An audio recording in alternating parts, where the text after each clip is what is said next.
Hi, I'm Marianne Stuart, and this is my current temporary workspace, my dining table at home, here in lockdown in Melbourne.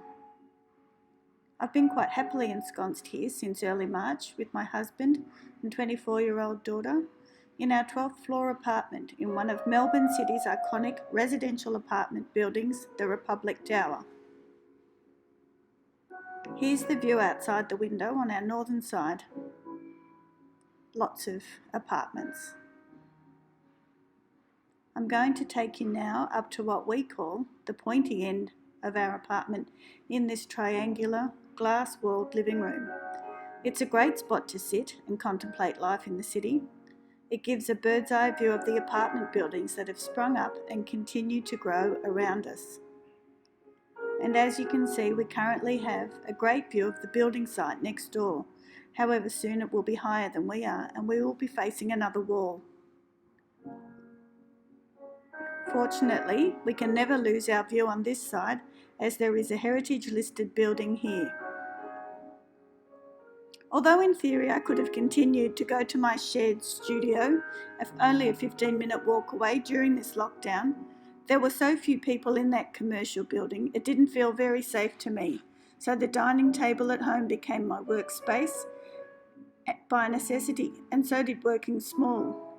I've continued painting here using acrylics, and the biggest works I've made are 4 canvases measuring approximately 45 by 63 centimetres each. This is one of them. Alone in the time of COVID, that's called. But mostly I've been working on paper with watercolours, my Derwent Inktense pencils, Posca markers and coloured pencils. And because we're currently selling our apartment, everything is tucked away, well hidden and ready for easy tidy up. For this exhibition, I wanted to reference my own situation, living in an apartment in the CBD with a lot of building going on around me. Essentially, I am surrounded by squares, rectangles, lines, angles and neutral colours of the buildings. The opportunity to create an artwork that reflected that, albeit with a colourful twist, was synchronicity at its best and too good to pass up.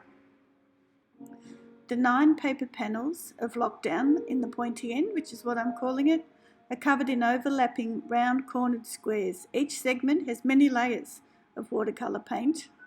Within some of the segments are human silhouettes. I know that I'm surrounded by people, mostly unseen, and hard-edged geometric shapes. If I had X-ray vision, I could see a lot of people. I wonder what they're all doing. Life under lockdown hasn't been too onerous. In fact, I found it enjoyable and rather relaxing, having my family around me and very few distractions outside the home. My productivity has not been hampered, despite not being in the studio. It's just the output that's different. I'm not at all sure I'm ready to go back to life at full pace.